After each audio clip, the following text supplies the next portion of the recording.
Hello and welcome to the France 24 interview today in Rangoon, Burma.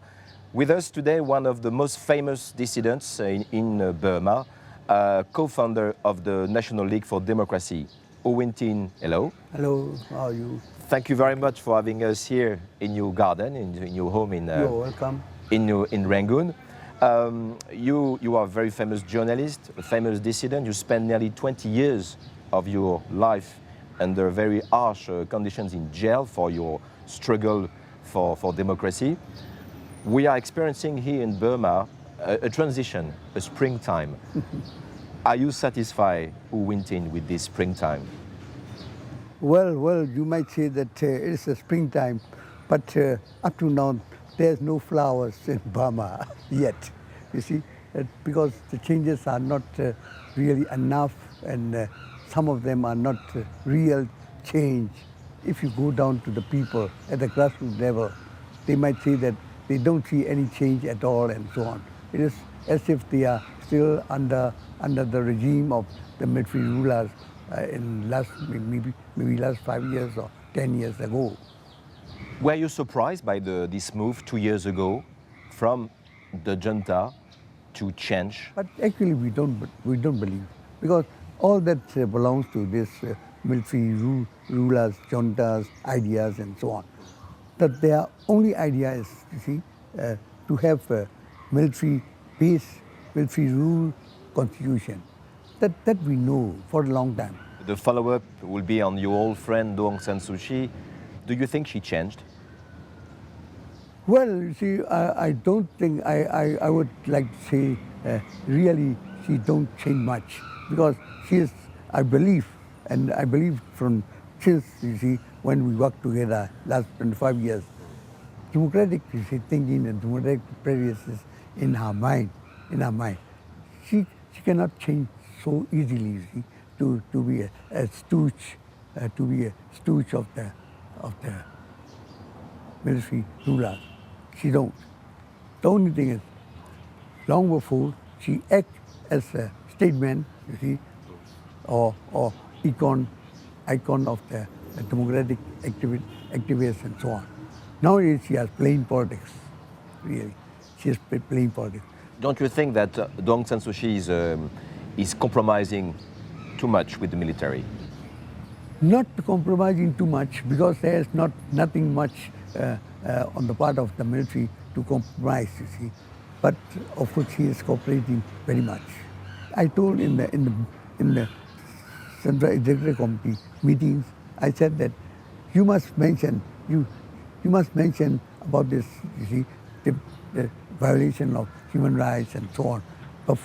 Before she went to America, I told her in the meeting, but of course she don't accept it. She said that this rule of order is enough, because if there's rule of order in the society, in the country, there might be some this human rights and so on.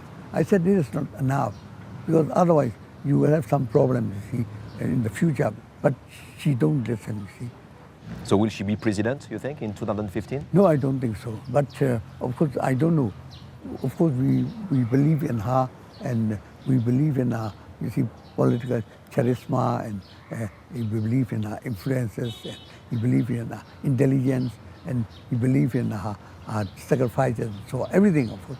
She is so strong in position, but sometimes we don't really, you see, understand where she is going and so on. That's the problem. Do you feel a bit cheated by what you see now? Yes, of course. Yes, cheated. Not only cheated themselves, the Western countries were cheated by the military government, but also people like us, you see, democratic activists and people as a whole who live under so long, see, after 5 decades under the military rule, we think that sometimes we feel that we are cheated, because we don't have enough real change of this politics and enough change of economy and so on. Let's talk, sir, about President Thein Sein. Some people in the West claims that President Thein Sein is the Burmese Gorbachev. What is your view on that? Well, you see, of course, he might be termed, you see, any name, you see, but not like Gorbachev, because Gorbachev struggled, you see, in his own party. Thein Sein was not that kind of person. He belongs to the military clique, military leadership, you see, down from the commander of the region in the Golden Triangle region. He was a commander. From that time on, he became Secretary 1 and Secretary 2 and so on and so forth. And he became Prime Minister of the junta government, and also he became a President of the Convention, National Convention, which drew up this Constitution, 2008 Constitution. So actually he's quite different from Gorbachev. But you can term any name, you see. But you might see that he has changed, you see. He makes different tune, you see. But the song is the same. The song is still military song. How do you understand that the international community is trusting President Thein Sein this way? Well, I think that all depends, you see. That all depends on the policy of the West. So the whole countries like the US and the EU and so on, they have to change their strategy, you see. That is one. And they have to change their economic strategy, political strategy. Not only that, they think that they should, especially because of China, they should keep their position in Asia, you see. I think they have their strategy is just to have some sort of, you see, coming into place, into Burmese politics and so on. That's all. They don't think they can change much. Win Tin, you're wearing blue today, and you're wearing blue every day. Yeah. Why so? I want to express my solidarity with the political prisoner inside, and also solidarity with the people who are virtually, you see, prisoners outside. So I will keep my dress in prison color, blue color, because there is a prison color, blue color. So since that time, see, on the very day I was released, that was September 23rd of 98, then 2008.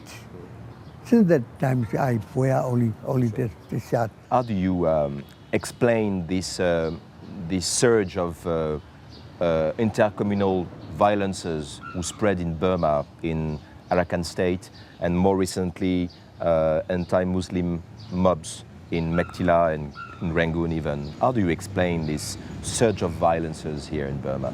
Well, all these things, you see, is we are the country where many races live, you see. Not only now, for a long time, hundreds of years ago. Maybe sometimes we have some conflict, you see, in the society, but that is, you see, gone within a month or two. That's all. But this time, you see, is quite different. Now it is not beating, but it is killing. You see, the thing is, Buddhists kill Muslims and Muslims kill Buddhists and so on. Not only that, they burn down, see, the villages and so on. So the conflict is much more intensified and very hard nowadays. So you might see that it's certain that there are some extremists on the side of Islam, and at the same time there are some extremists on the side of Buddhists. That's the problem of Mektila, you see, and Arakan and Pigu and so on. But don't you think that some people have to gain from the violence? Yes, of course, people know that there are some elements which are really mean to destroy peace among the people and so on. Actually, it is not really the work of the whole Buddhist community or the work of the whole Muslim community.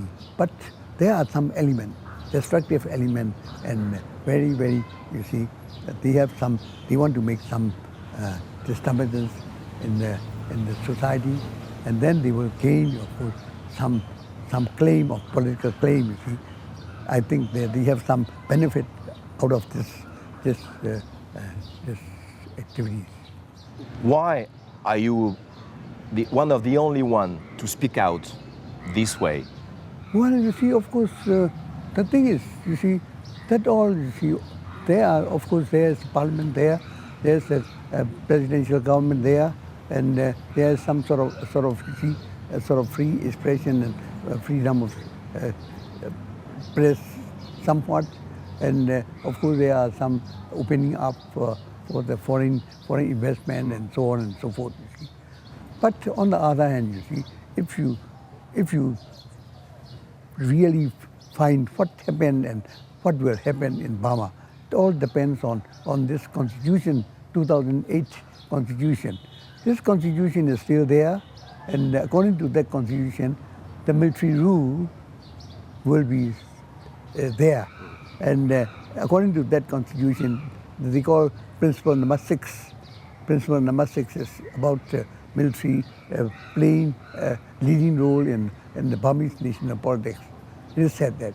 That means that, you see, if there's any changes in constitution, but there's no changes for that principle. That means that the military will be here for long and go on, so on. Aung Win Tin, thank you very much. This is the end of the France 24 interview today in Rangoon. Thank you for watching. Bye-bye.